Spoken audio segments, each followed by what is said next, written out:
Viper 1-1. We have 8 soldiers trapped behind enemy lines. They're taking heavy casualties and running out of ammunition. Captain Sarah Mitchell's hand moved to her radio, but before she could respond, Major Bradley's voice cut across the frequency. Control, this is Viper Lead. I'll handle this mission. Mitchell can provide backup from a safe distance. Sarah said nothing. She'd been flying a 10 Thunderbolts for 3 years, but at Bagram Airfield, everyone still called her the cargo pilot. What they didn't know was that her cargo missions had been cover for operations so classified that even her squadron commander didn't have clearance to know about them. Viper Lead. Be advised the target area is a narrow valley with steep walls, multiple enemy positions on both ridgelines. Copy, Control. I've got this. But Sarah was already studying her tactical display. The coordinates put the trapped soldiers in the worst possible position for traditional close air support. Any pilot trying a standard gun run would be flying straight into concentrated ground fire. She keyed her radio. Viper Lead, recommend high-angle approach from the north. The valley configuration is --. Mitchell, maintain radio silence. I don't need advice from someone who's been flying supply runs. Sarah watched Bradley's A-10 descend toward the target area. Through her canopy, she could see muzzle flashes sparkling along the ridgelines like deadly stars. 8 soldiers were about to die because of pride. Control, Viper Lead. I'm taking heavy ground fire, unable to establish effective attack heading. The ground controller's voice crackled with desperation. Viper Lead, we need those guns now. My guys are getting overrun down here. I'm trying, but this valley is a kill box. Any aircraft attempting this run is going to get shredded. Sarah had heard enough. She rolled her A-10 inverted and dove toward the ridgeline at a 70-degree angle, using the mountain peaks to mask her approach. What the hell is she doing? Bradley's voice carried genuine alarm. Sarah didn't answer. At 8,000 feet, she rolled upright and lined up her shot. The trapped soldiers were tiny figures huddled behind rocks, while enemy muzzle flashes marked positions along the entire ridgeline. She triggered her GAU-8 cannon.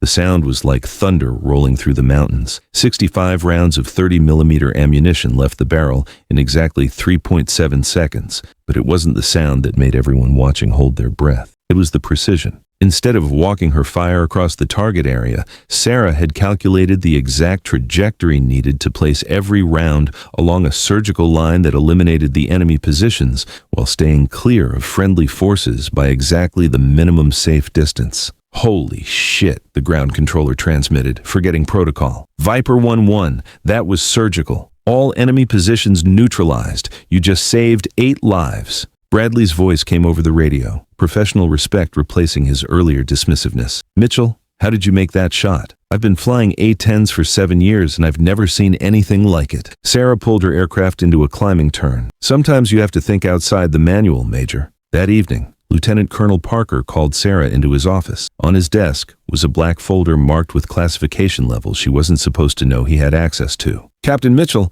I've been reading some interesting files tonight. Files that require presidential authorization to access. Sarah remained silent. Operation Silent Strike. 3 precision attacks in urban environments where missing by inches would have meant civilian casualties. All 3 missions successful. 0 collateral damage. He closed the folder. Your cargo missions weren't cargo missions, were they? Sir, some operations don't appear in unclassified records. Parker nodded slowly. Starting tomorrow, you're our new close air support instructor. These men need to learn what precision flying actually means. The next morning, Bradley approached Sarah during the briefing. His earlier arrogance had been replaced by genuine curiosity. Ma'am, what you did yesterday, would you mind teaching me how to calculate approach angles for terrain-masked attacks? Sarah looked at the man who had dismissed her just 24 hours earlier. The most important lesson I can teach you, Major, is that close air support isn't about proving how brave you are. It's about surgical precision when people's lives are on the line. Understood. When do we start? Over the following weeks, word of Sarah's precision spread throughout the squadron.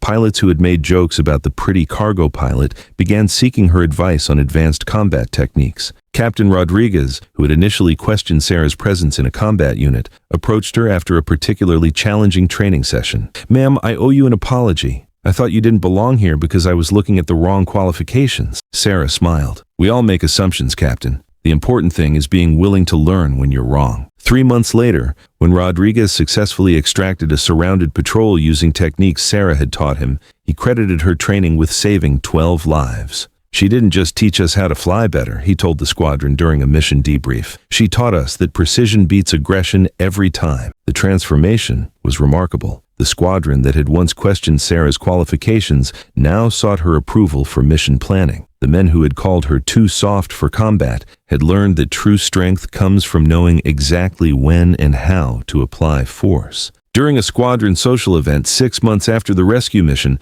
Major Bradley stood up to address the group. "I want to propose a toast," he said, raising his beer, "to Captain Mitchell, who taught us that the deadliest pilot in the room is often the one who doesn't need to prove it." The response was immediate and unanimous. "Here, here." Sarah raised her own glass to precision flying and bringing everyone home safely. As the evening continued, younger pilots gathered around Sarah, eager to hear about advanced close air support techniques and the mental discipline required for surgical strikes in urban environments.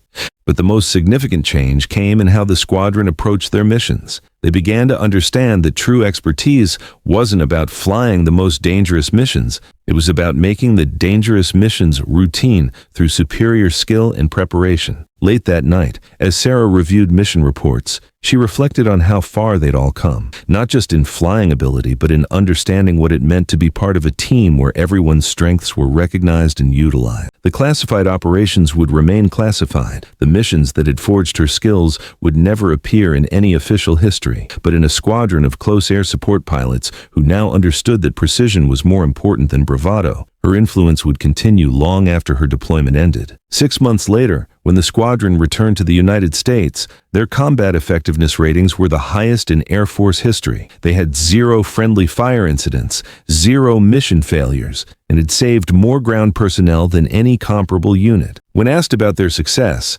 Lieutenant Colonel Parker's response was simple. "We learned that the most dangerous weapon in our arsenal isn't the GAU-8 cannon. It's a pilot who knows exactly how to use it." The squadron adopted an unofficial motto that appeared on coffee mugs and squadron patches: "Precision first, everything else second." But perhaps the most telling testament to Sarah's impact came 2 years later, when Captain Rodriguez, now a major, was selected to lead a new close air support training program. His first lesson to incoming pilots was always the same. Excellence has no gender, no size requirement, and no specific appearance. The only thing that matters is whether you can put steel on target when someone's life depends on it. Years later, when military historians analyzed the most effective close air support units of the Afghan conflict, they consistently pointed to one factor that separated the elite squadrons from the average ones: a training philosophy that prioritized surgical precision over aggressive posturing. They never knew that philosophy originated with a pilot